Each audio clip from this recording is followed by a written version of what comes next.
Sejarah akan mencatat apakah kemudian MK akan memberikan jawaban yang tepat atau tidak terhadap persoalan ini yang diklaim masyarakat sebagai persoalan yang sangat genting, sangat krusial, dan sangat berbahaya kalau dibiarkan. Karena bisa jadi uang negara akan dirampok penunggang-penunggang gelap yang memanfaatkan situasi di mana undang-undang ini memfasilitasinya.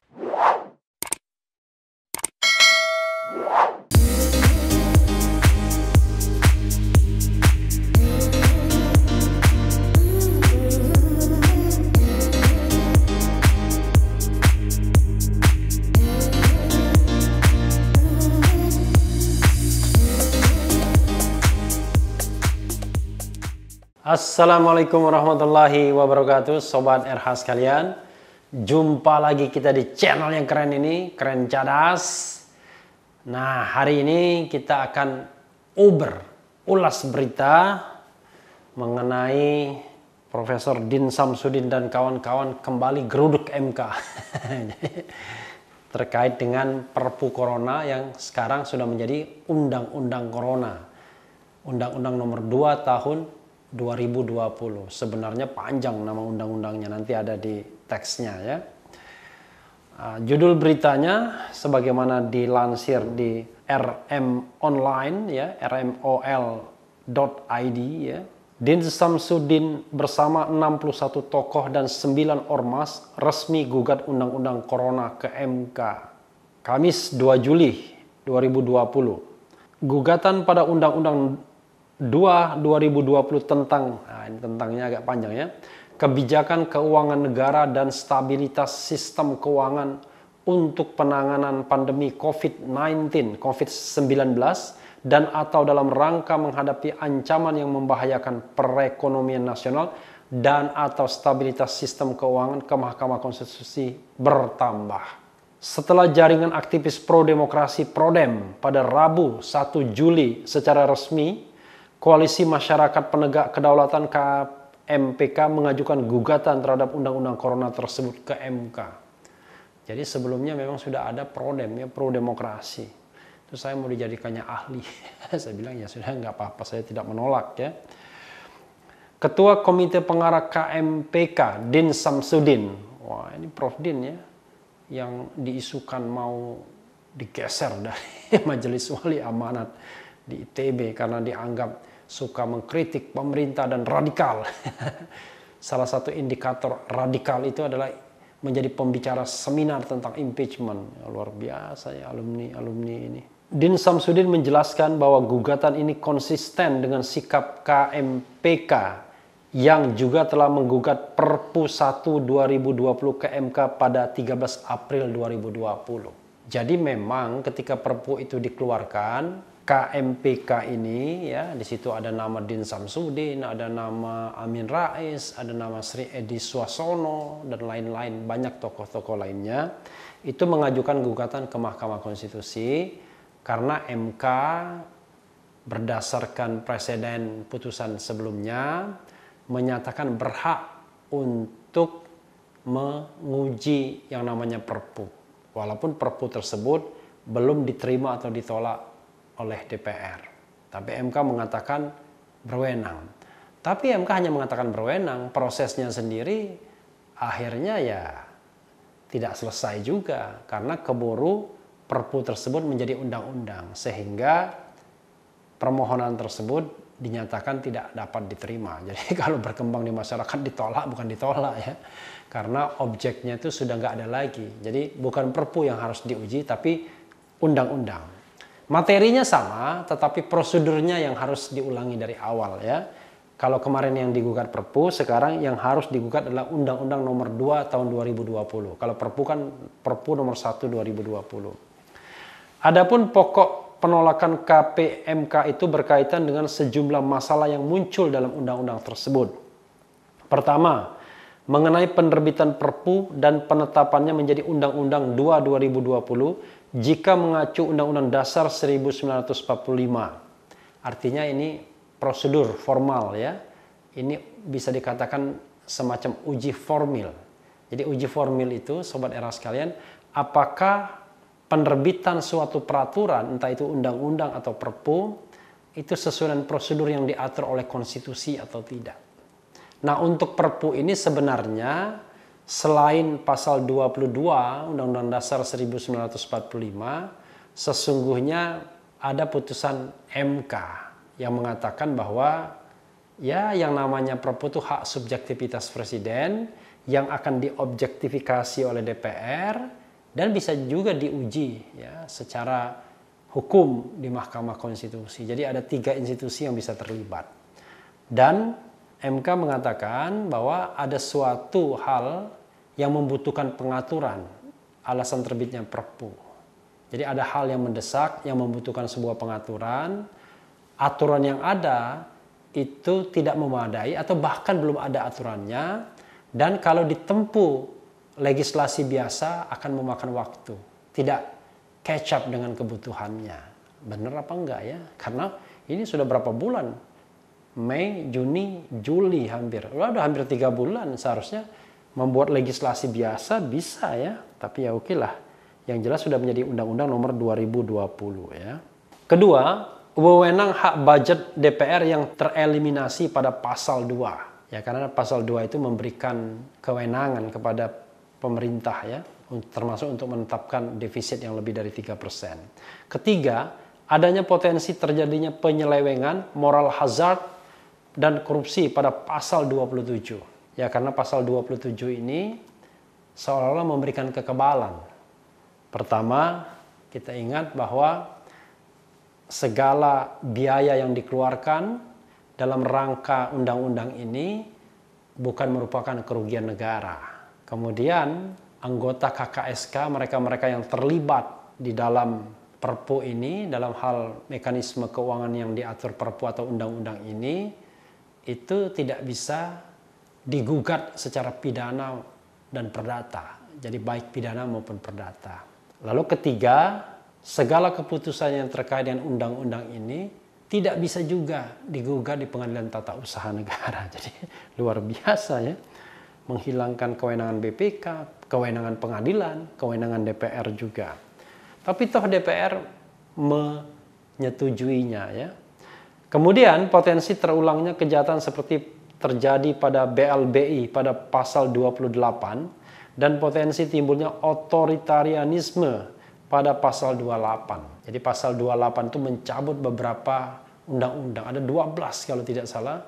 Beberapa ketentuan dalam undang-undang yang lain yang dinyatakan tidak berlaku dengan Perpu ini atau Undang-Undang Nomor 2 2020 ini. Berbagai masalah tersebut perlu disosialisasikan dan dipahami oleh masyarakat luas karena akan sangat berbahaya terhadap kedaulatan negara dan kelangsungan hidup berbangsa.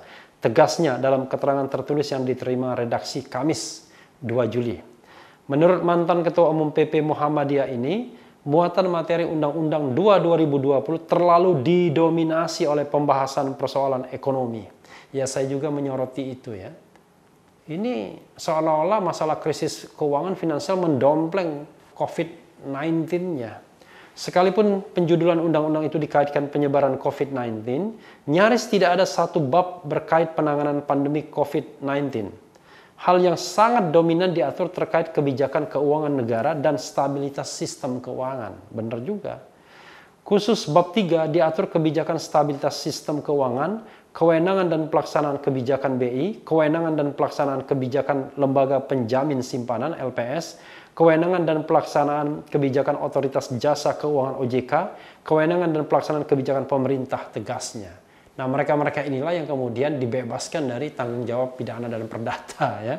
Gugatan ini dilayangkan bersama dengan 61 orang pemohon perorangan, 9 ormas, tokoh ormas, pimpinan asosiasi publik, pimpinan asosiasi, rektor, perwakilan kampus, buruh, OKP ya, dan perwakilan BEM se-Indonesia. Wah, luar biasa ya, banyak sekali yang ikut ya. Adapun para advokat yang bertindak sebagai kuasa hukum para pemohon judicial review yang tergabung dalam KMPK adalah Profesor Dr. Saiful Bahri, ini ahli pidana, Profesor Dr. Zainal Arifin Hussein, ini mantan panitera di Mahkamah Konstitusi, Dr. Ibnu Sina Chandra Negara, Dr. Ahmad Yani, ini mantan anggota DPR Komisi 3 dari Partai Persatuan Pembangunan waktu itu yang mencoba peruntungan tahun ini di PBB tapi kemudian gagal atau tepatnya tidak bersemangat karena PBB mendukung pasangan Jokowi Ma'ruf ya. Kemudian Dr. Dwi Purti Cahyawati, Purti atau Putri ya, tapi di sini ditulis Purti. Kemudian Nur Asyari SHMH, Dr. Dewi Anggraini, Merdiansyah Paputungan SHMH. Para advokat telah bekerja dengan sangat intens sehingga dokumen judicial review atas Undang-Undang 2 2020 dapat disampaikan kepada MK RI pada hari Rabu 1 Juli tuturnya. Ya memang disampaikannya hari Rabu ya Sobat RH sekalian. Dan ini penting untuk mengetes sejauh mana sesungguhnya undang-undang ini justified atau tidak. Saya sendiri menganggap memang undang-undang ini bermasalah. Tapi kan persoalannya DPR sudah mengendorse, sudah menyetujuinya. Pada waktu Perpu berharap bahwa Perpu ini ditolak oleh DPR. Tapi ternyata DPR menyetujui dan menjadi undang-undang sehingga jalan satu-satunya harus ke MK. Memang yang krusial itu 3 soal tersebut. Ya pasal 2 mengenai defisit yang boleh melebihi 3% tetapi tidak punya batas atasnya, lalu perlindungan hukum seolah-olah bagi mereka yang terlibat di dalam undang-undang ini ya, aparat pemerintah tadi dari OJK, dari lembaga penjamin simpanan ya, seolah-olah mereka bebas dalam melakukan tindakan dan tidak akan dipidanakan atau digugat secara perdata juga. Ini yang menjadi persoalan. Berikutnya adalah undang-undang ini menghilangkan beberapa ketentuan di dalam undang-undang lainnya. Dan ini potensial memunculkan disharmoni. Terutama ketika tahun 2022 yang dirujuk oleh undang-undang ini berakhir tahun anggarannya. Apakah pasal-pasal itu akan hidup lagi atau tidak? Karena tidak ada klausul yang mengatakan pasal itu akan hidup lagi. Artinya eksistensi Perpu ini bisa selama-lamanya. Undang-undang ini kalau belum ada perubahan undang-undang yang baru yang lebih baik. Kenapa dikatakan lebih baik? Karena undang-undang ini jelas menumpuk kekuasaan di tangan eksekutif. Dan dalam kondisi yang darurat bisa dipahami. Tapi masalahnya adalah rentang daruratnya itu yang tidak terukur. Jadi hanya dikatakan sampai tahun anggaran 2022. Berarti kalau begitu kita akan dalam kondisi darurat terus 2022 itu. Walaupun secara teknis ini sudah menjadi undang-undang. Jadi bukan lagi peraturan pemerintah pengganti undang-undang. Tapi sudah menjadi undang-undang yang menjadi dasar hukum. Tapi tetap saja ada persoalan di sana. Nah mudah-mudahan Sobat RH sekalian MK memberikan kejelasan mengenai soal ini. Dan mudah-mudahan MK bisa berpikir sejernih seterang-terangnya untuk melihat persoalan ini. Jangan sampai kemudian ada sinyal-sinyal kekuasaan yang sampai juga ke MK. Ini bahaya ya. Karena ya seperti misalnya presidensial threshold. Saya selalu mengulangi, heran kenapa presidensial threshold itu kok tidak dikabulkan penghapusannya. Padahal jelas-jelas sekali expressis verbis itu betul-betul hak partai politik peserta pemilu. Kemudian juga ada yang isu yang hot, kewenangan untuk angket terhadap KPK juga dikabulkan juga. Sekarang ini yang seperti pertaruhan pemerintah juga. Ini bukan lagi soal rasionalitas, kadang-kadang sudah soal gengsi. Berhadapan antara pemerintah, DPR, melawan kelompok civil society yang menentang. Siapa yang menang? Saya kira bukan soal menang dan kalah, Sobat RH sekalian.